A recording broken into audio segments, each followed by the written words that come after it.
Hi, my name is Guy Zanini, and I'm the president of the wood shop here at Wynmoor. And what we do here is we try to make everyone to enjoy woodworking and be part of the Wynmoor community. This center here has extensive amount of tools. We have pretty much every tool that a wood shop could possibly want, and we make some great items. So if you're interested in coming and joining the wood shop, we do have a class to make sure that we teach you to run the equipment in a safe manner. So because safety is our number one priority, so we keep things going and make sure that you learn how to make projects step by step, and we make some wonderful, wonderful projects. So if you have some time, walk by the wood shop, stop in. You're allowed to stop in the wood shop and come and see someone, and they'll gladly help you, introduce you to what's going on, show you the projects that we make, and hopefully that will get you to join the club, and you can come in and join. We have a wonderful club. We have a meeting once a month, and in the meeting we start off with a safety uh, problems or issues, or just giving a safety announcement, make sure everything's done, and from that point on, we go through the club procedures. We talk about woodworking. We have all kinds of different woods that you can purchase from us. We also have a great pen department if you want to go into the pens. We have 5 lathes, so we do have a lathe course which is going on right now. Carl Georgie teaches the lathe course, and myself and Carl teach the red badge course so that you can use the woodworking machinery. Once you get the red badge, you're entitled to come in and use all the machinery that we have, as long as there are 2 people in the shop at one time, because we do have a rule and regulations that we must have 2 people in the shop at all times when using equipment. Red badge is the badge that I have right here, and this particular badge, what it does is it allows you to go in the back room where all the power equipment is. But we just don't let anyone in the back room. We have table saws that are very high powered. We have high powered equipment back there. So we need to make sure that you, the member, knows how to run this equipment so that we don't have any problems with you getting hurt. So what we do is we have a class, and in that class we make a stool. In that particular, it's a step stool, but that particular stool has pretty much, it will teach you how to use the table saw. It'll teach you how to use the router, the compound miter saw, the drill press, sanding machines. So it's pretty much an accurate piece, even though it's a small piece. We try to teach about 4 people at once because it's difficult. It takes up a lot of room. We do close the shop during teaching so that we have um, complete control of what's going on. So the red badge, once you show that you can use the equipment properly, you know how to use the equipment properly. We don't pass everyone that takes the class, but we do, the ones that don't pass it after the 3 weeks, it's usually 3 weeks, 2 hours, 8 to 10 in the morning on a Tuesday morning or a Thursday morning. And after you're done with that, if we feel that you can use the equipment, then we give you a little piece of sticker that goes on the back of your Wynmoor badge that shows that when you go up to sign in, that you're allowed to have a red badge. If you're not allowed to have a red badge, then you can get a white badge, and the white badge says that you're a student or you're learning, and that you can come in, and you're welcome to come into the front room here, do what we do out in the front room, which is kind of just a little sanding, and we also do a lot of finishing out here. And then you can also go in the back room, which means the power room, as long as you have someone with the red badge that takes you back there and shows you how to use the equipment. And then we have a yellow badge for those who want to come in and just sit around and talk.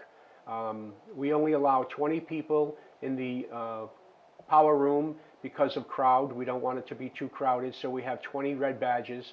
Once the 20 red badges are used up, from that point on, then you have to wait your turn until someone turns one in, because it's quite dangerous when you have more than 20 people back there. If someone bumps into someone while they're on a saw, table saw, or anything else, it could cause someone to get hurt. So that's what we do at that point.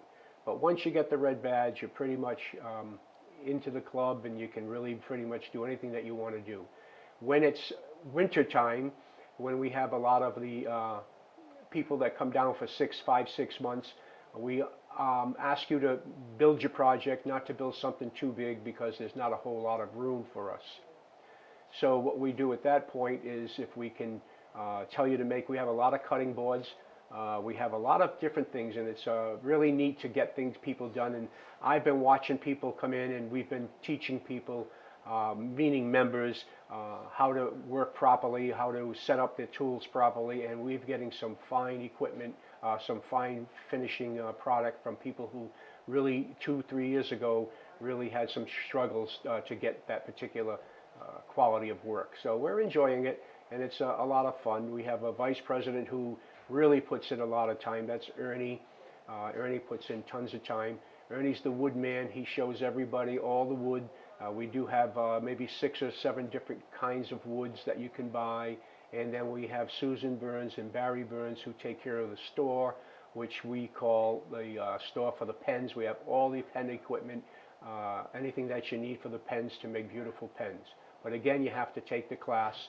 And when you take the lathe class, that is a little different than the red badge class, although we do put another sticker on your Wynmoor badge to show that you can use the lathe, because the lathe is another tool that takes a lot of knowledge, and we want to make sure that you have the knowledge, as they're doing right now, teaching this lathe class to 4 of our members. After they take this class, Carl will determine whether they can have their badge or not, and if they don't, we work with them. We don't just tell you you can't do it and we're not going to ever let you do it.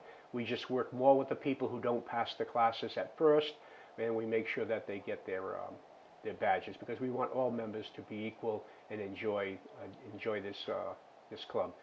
I'm very impressed with this shop. I really enjoy being the president of this shop, and it makes me want to make sure that everyone else enjoys it as much as I do. We buy the wood from 2 companies. We buy it from wood chips that are down in Fort Lauderdale, and we buy it also from another company that's in, I believe, Michigan.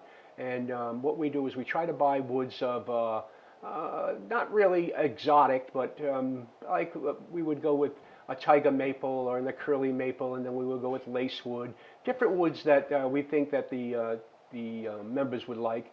And what we do is we buy the wood as a club. We mark it up only enough to be maybe 10%, just to cover the cost of handling it, and we really don't make a whole lot of money on it as a club. But what we do is we sell it to you, and we probably buy it up to about 57 inches tall, and width doesn't matter. They come in all different widths. And the reason we buy it for 57 inches is that we have storage problems, so we have to make sure we put it in the storage where it can be properly standing so it doesn't twist, warp, or bend. So what we do from that point is you come in, you see the list, you come in with your project, you know what you want to do, and then again, Ernie the woodman, he will take out different woods, and you can decide which wood you want. We sell it by the board foot. A board foot is 12 inches by 12 inches by 1 inch. So once we figure what the board foot is, and then we figure what it costs the club, we just ask you for that amount of money, and we put it in what we call the pushka, and then it goes into the club funds, so that we can buy more tools, and we can buy sandpaper, glue, etc. So that's how the wood does work. And we have all different kinds of small pieces you can buy for really inexpensive money, and that way you can make pens with, and you can do cutting boards with. There's a lot of things that you can do. As you know, a lot of this machinery is high-powered machinery, and it's very dangerous. So what we do, again, we teach you the machinery, but we also have you sign a form when you join. There's a form that signs up for you that what it says is that you're not holding Wynmoor or the club responsible for actions if you get hurt. Now, we've had people, since I've been president, we've had people get cut on the table saw, and we've had people get cut on the bandsaw. We take safety very, very seriously. I've been doing this since I was 10 years old. I did get cut pretty badly when I was 13, so I know what it's like to get cut. So we make sure that we take it very seriously and make sure people don't get hurt. So Wynmoor Woodshop is about 25 years old, and what had happened at the time, I believe, is that a few of the people who lived in Wynmoor wanted to start a wood shop. So they asked Wynmoor to start it, and Wynmoor decided yes, we should. And they did, and a lot of the members that were members at the time, I guess there was about 30 members that joined, and a lot of the members did a lot of the building that you see in here. When they built they built all the cabinets, they built all the desks, or I should say tables, and they got everything going. And then now the club is up to about 150 members. We're as high as 180. But some members are getting up in age and they feel that they can't use the tools as they used when they were younger. So now it's about 150 members. And the shop usually has about 20 to 25 members in the wintertime. And in the summertime, when a lot of the people go home, the 6-month people go home, the shop has about 10 or 15 people every day. So it's really and truly a nice working atmosphere. If you want to, like I said earlier, if you want to join the wood shop, it's nothing to it. You just come down here, see myself, Ernie. You can see Elliot. The three of us will tell you how to join the club, what you have to do to join the club, and then from that point on, we'll direct you on how to get your badges so that you're able to use all the equipment. And if you do come with a lot of experience, so we have people, we have members that come with a lot of experience. If you do come and you can show me the experience, if you have a folder book that you want to show me, and then I ask you a couple questions, we can give you the badge right away. So please come down and join us, and we'd love to have you. Thank you. Put this back onto the lathe.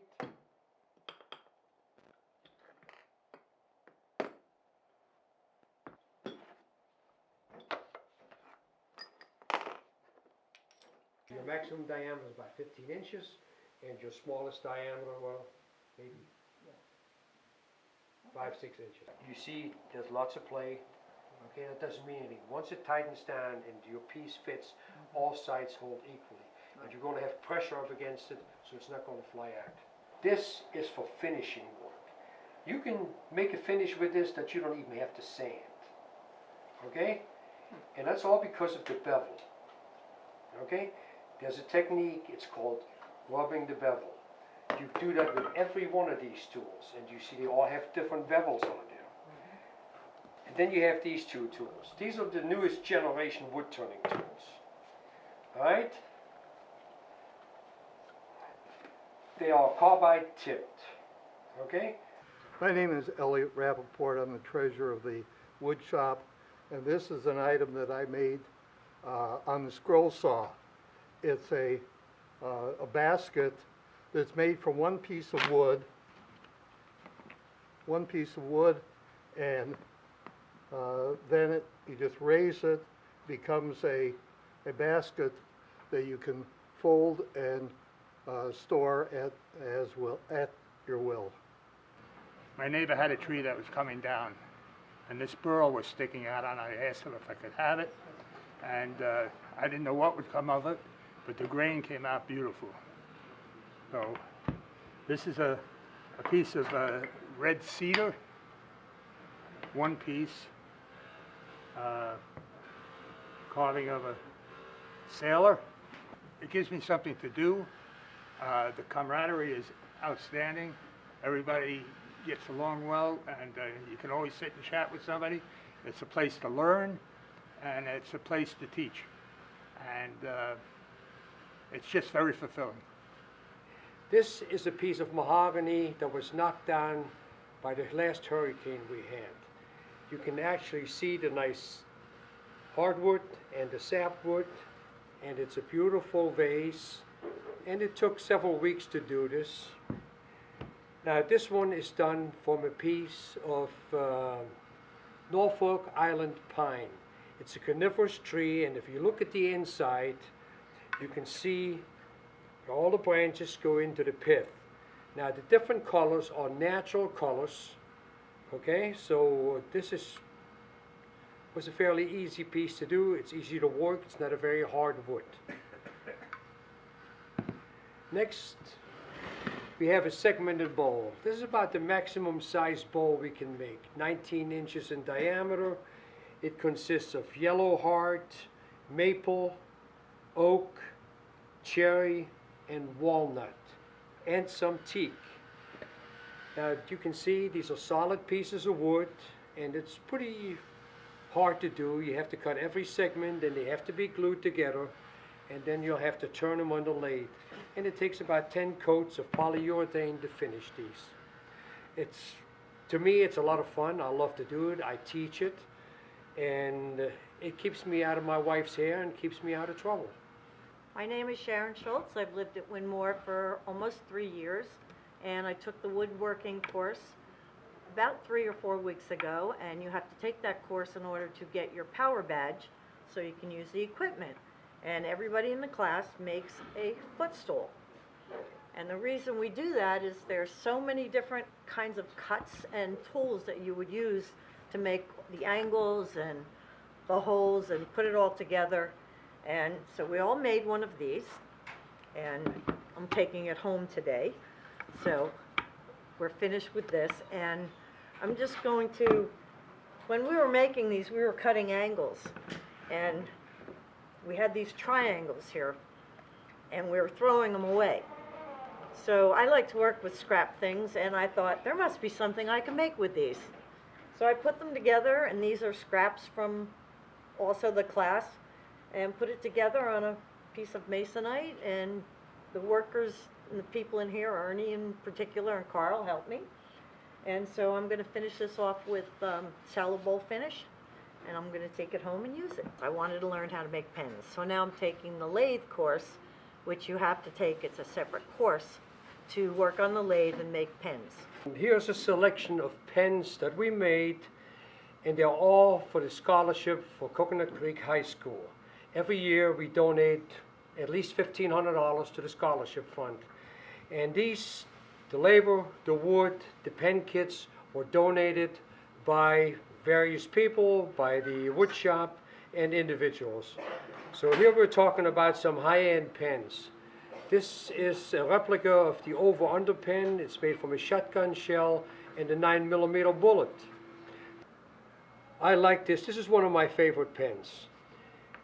It comes, you can have a rollerball, you can have it as a fountain pen, you can have anything, different ways you want to do this. The 24 karat gold plate. This one is a Schneider top ball made in Germany. It's a very precision writing instrument. This is the pen clip. It's a replica of the over and under shotgun.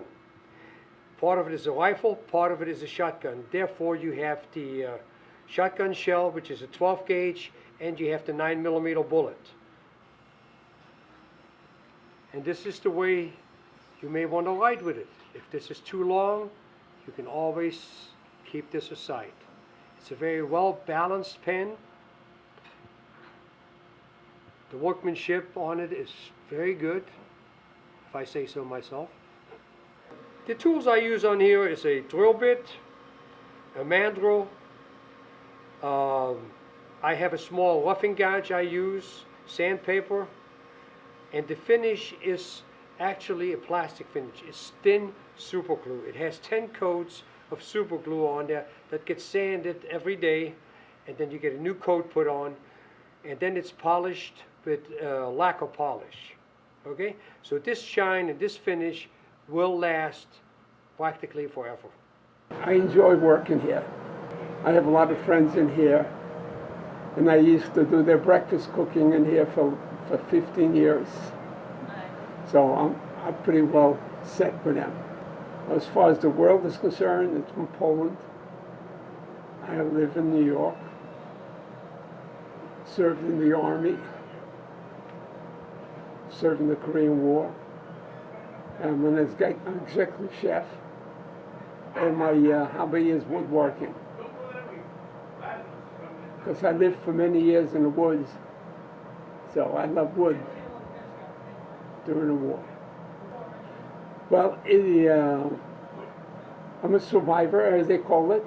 And then we were in the forest fighting the Germans during World War II. And we lived in the forest for 2.5 years. And I lost some of the families, we lost quite a few, but we survived.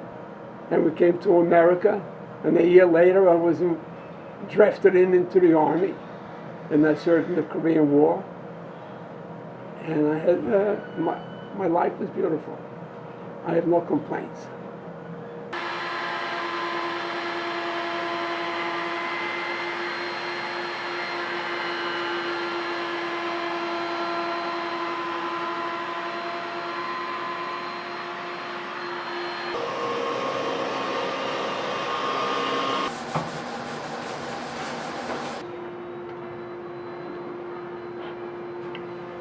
Right now she's cutting the pieces off to the same size. She's going to put a couple of chevrons in the middle. Once they're glued, we'll trim it off, put a finish, and she's got a cutting board.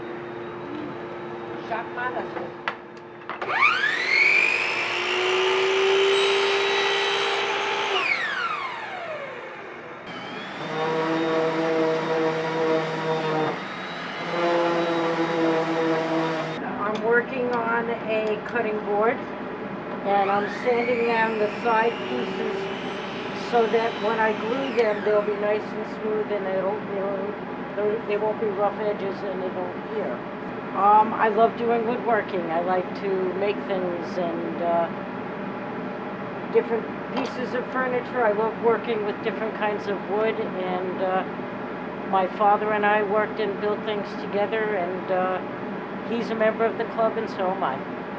It's fun.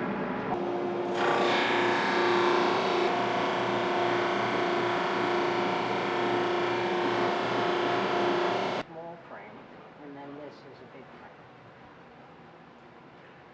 You follow? This is going to go along in here. All right, so this has to be cut. Yeah.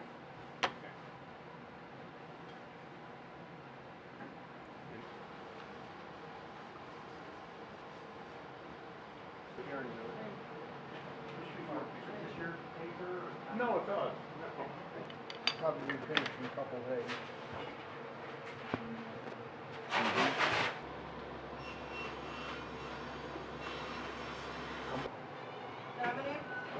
You see where they were? The other sides, back side, they really just put one thin coat on that.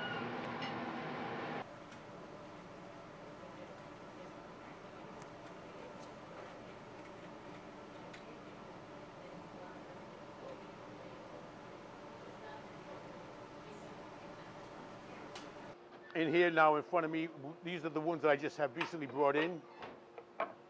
This is a sample of some of the hardwoods. This is sapelli. They call it African mahogany. This is called ribbon sapelli. Sapelli has 4 different species.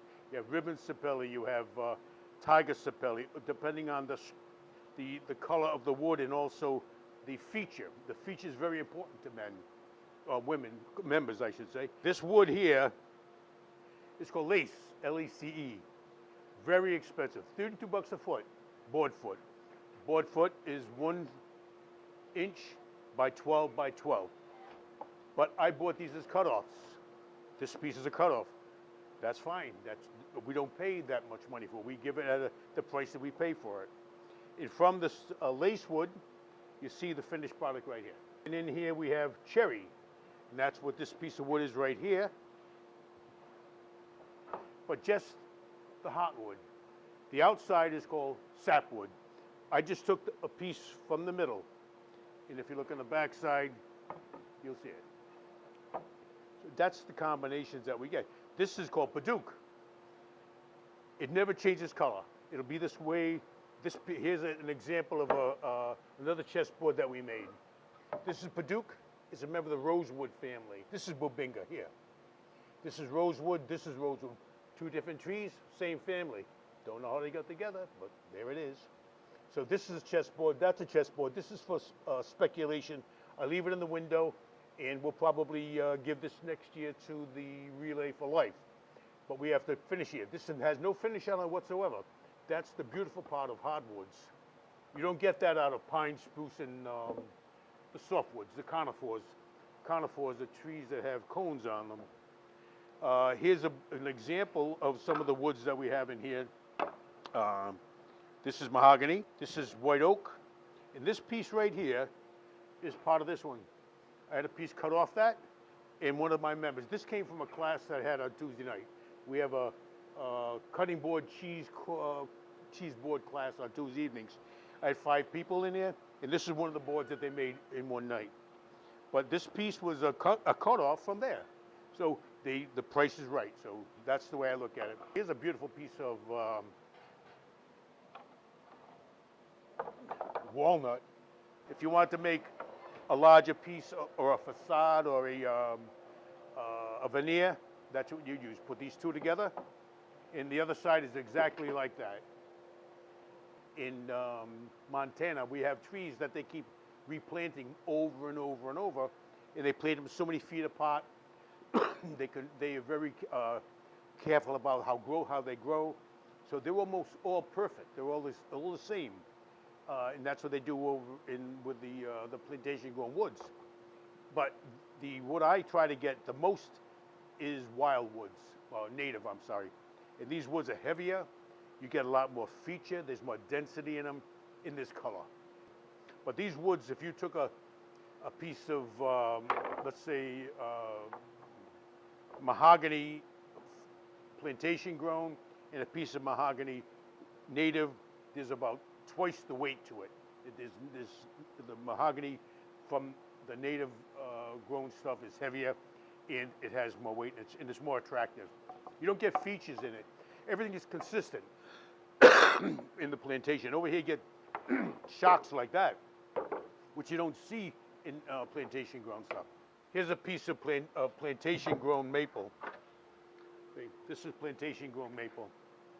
If I had 5 of them, they'd all look the same.